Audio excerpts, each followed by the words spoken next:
हरिवंश पुराण विष्णु पर्व के 6वें अध्याय के अंतर्गत वैशंपायन जी कहते हैं, जन्मेजय उस गोप रज में रहकर गोप कर्म करते हुए नंद गोप के बहुत दिन बीत गए।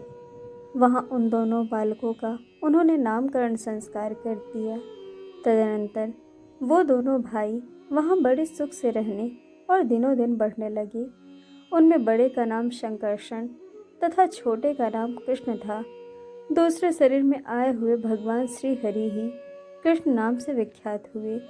उनके अंग कांति श्याम मेघ की भांति सांवली थी। जैसे समुद्र में मेघ की वृद्धि होती है, उसी प्रकार वे गौओं के बीच में रहकर बढ़ने लगे। यशोदा अपने पुत्र को हृदय से चाहने वाली थी। एक दिन की बात है, लाला कन्हैया छकड़े के नीचे सोया था। उसे उसी अवस्था में छोड़कर यशोदा मैया यमुना जी में नहाने के लिए चली गईं। फिर तो लाला कन्हैया बाल लीला करता हुआ अपने दोनों हाथ पैर फेंकने लगे। पैरों को ऊंचे तक फैलाकर मधुर स्वर में रोने लगे। अब उनके मन में मैया के दूध पीने की इच्छा जाग उठी। फिर तो उन्होंने वहां एक ही पैर के धक्के से छकड़े को औंधा पलट दिया। यह सब उन्होंने स्तनपान करने की इच्छा से ही किया था। यह अद्भुत लीला करके वह रोने लगी। इसी बीच में भय से व्याकुल हुई यशोदा मैया नहाकर लौट आई। उनके स्तनों से दूध झर रहा था। जिसका बछड़ा बंधा हो उस गाय की भांति वह अपने बच्चे को स्तन पिलाने के लिए उत्सुक थी। उन्होंने देखा बिना आंधी पानी के ही यह छकड़ा उल्टा पड़ा है। फिर तो हाय हाय करके तुरंत ही लाला को गोद में उठा लिया। वह इस बात को न जान सकी कि छकड़े का वास्तव में उलट जाने का क्या कारण है। भगवान मेरे लाला को सकुशल रखे, ऐसा कहकर मैया पुत्र प्रेम में मग्न हो गई। और बच्चे को कहीं चोट तो नहीं लगी, इस आशंका से उनको भय भी हुआ। वह बच्चे की ओर देखकर बोली, बेटा तुम्हारे पिता बड़े क्रोधी हैं। तुम छकड़े के नीचे सोए थे और वह अकस्मात उलट गया। यह सुनकर वे न जाने मुझे क्या क्या कहेंगे। लाला मुझे नहाने से क्या मिलता? यदि तुम्हें कुछ हो जाता तो मेरा वह स्नान तो 2 स्नान ही था। मुझे नदी तट पर जाने की भी क्या आवश्यकता थी? वहां से लौट कर देखती हूँ तो छकड़ा उल्टा पड़ा है और तुम खुले आसमान के नीचे सोए हो। हाय हाय, यह सब कैसे हुआ? इसी तरह गौओं के साथ वन में विचर कर नंद जी व्रज के निकट आए। उन्होंने गेरुए रंग के 2 वस्त्र धारण कर रखे थे। उन्होंने देखा छकड़ा औधा पड़ा है।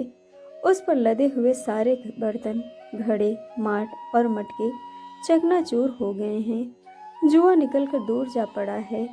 धूरा टूट गया है और पहिया मुकुट के समान ऊपर की ओर उठ गया है।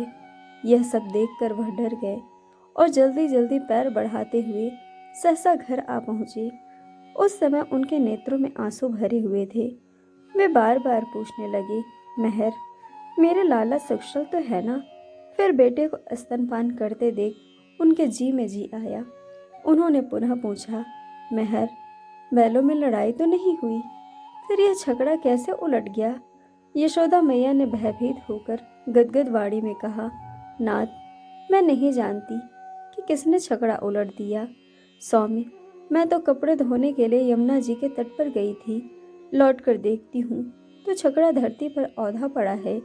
वे दोनों इस प्रकार जब वार्तालाप कर रहे थे, उस समय वहां आए हुए ब्रज के बालकों ने कहा, बाबा तुम्हारे इस लाला ने ही अपने पैर से मारकर यह गाड़ी लुढ़का दी है। हम लोग अकस्मात यहाँ दौड़े हुए आए थे। हमने अपनी आंखों से यह घटना देखी है। बालकों की यह बात सुनकर नंद गोप को बड़ा विस्मय हुआ। वे पहले तो प्रसन्न हुए, परंतु ऐसा सोचते हुए कि यह क्या है, वे फिर डर गए। वहाँ जो बड़े बड़े गोप थे, उन सबको इस बात पर विश्वास न हुआ, क्योंकि वह इस बच्चे को साधारण मनुष्य का ही बालक समझते थे। फिर भी वे सब के सब इस घटना से आश्चर्य करने लगे थे। उनके नेत्र विस्मय से खिल उठे थे। वे छकड़े को अपनी जगह पर खड़ा करके उसमें पहिए जोड़ने लगे। वैशंपायन जी कहते हैं, जन्मेजय कुछ काल के बाद ब्रज में आधी रात के समय क्रोधपूर्वक अपने दोनों पंख हिलाती हुई पक्षिणी का रूप धारण किए एक राक्षसी आई। वह भोजराज कंस की धाय थी। उसका नाम पूतना था। पूतना नाम वाली वह घोर बछड़ी समस्त प्राणियों के लिए भयंकर थी। आधी रात के समय जब पूतना दिखाई दी, उस समय वह व्याघ्र के दहाड़ने के से गंभीर घोष से बारंबार गर्जना कर रही थी। वह मानवीय स्त्री का वेश धारण करके छकड़े के धूरे के नीचे छिप गई। उस समय उसके स्तनों में से इतना दूध भर आया कि उनमें पीड़ा होने लगी थी, इसीलिए वह दूध की वर्षा सी करने लगी। उस निश्चित काल में जब सब लोग सो गए थे, उसने कृष्ण के मुख में अपना स्तन दे दिया। लाला कन्हैया उस स्तन को उसके प्राणों के साथ ही पी गए। उसका स्तन कट गया और वह बछड़ी घोर चीत्कार करके सहसा पृथ्वी पर गिर पड़ी। उसके उस शब्द से संत्रस्त होकर नंदगोप, दूसरे गोप तथा अत्यंत व्याकुल हुई यशोदा, ये सब के सब भय के मारे जाग उठे। उन्होंने देखा पूतना पृथ्वी पर अचेत होकर पड़ी थी। उसका स्तन कट गया है और वह ऐसी प्रतीत होती है मानो ब्रज में विदीर्ण कर दी गई हो। यह क्या है, किसका यह कर्म है? ऐसी बातें करते हुए वे गोप भयभीत हुए गए और नंद जी को आगे करके पूतना को घेर कर खड़े हो गए थे। वे उस समय उस घटना के कारण का पता कदापि न लगा सके और आश्चर्य है ऐसा कहते हुए अपने अपने घरों को चले गए। उन विस्मय हुए गोपों के अपने अपने घर चले जाने पर संप्रभ रहित हुए नंद गोप ने यशोदा से पूछा, विधाता का यह कैसा विधान है? यह मेरी समझ में नहीं आता। इस घटना से मुझे महान विस्मय हो रहा है। यहाँ मेरे पुत्र के लिए तीव्र भय उपस्थित हुआ है, जिससे हम लोगों में भीरुता आ गई है। यह सुनकर यशोदा ने भयभीत होकर कहा, आर्य, मैं भी नहीं जानती कि यह क्यों है। मैं तो इस बच्चे के साथ सोई थी, इस राक्षसी के चित्कार से ही जग गई हूँ। जब यशोदा ने भी अपनी अनभिज्ञता प्रकट की, तब बंधु बांधवों सहित नंदगोप कंस से अत्यंत भय मानने लगे और मन ही मन विस्मय को प्राप्त हुए। इस प्रकार श्री महाभारत के खिल भाग हरिवंश के अंतर्गत विष्णु पर्व में श्री कृष्ण के बाल लीला के प्रसंग में शकटभंग और पूतना का वध विषयक 6वां अध्याय पूर्ण हुआ। दोस्तों, कथा आपको कैसी लगी यह हमें कमेंट करके जरूर बताइएगा और चैनल को सब्सक्राइब, वीडियो को लाइक शेयर करना बिल्कुल मत भूलिएगा।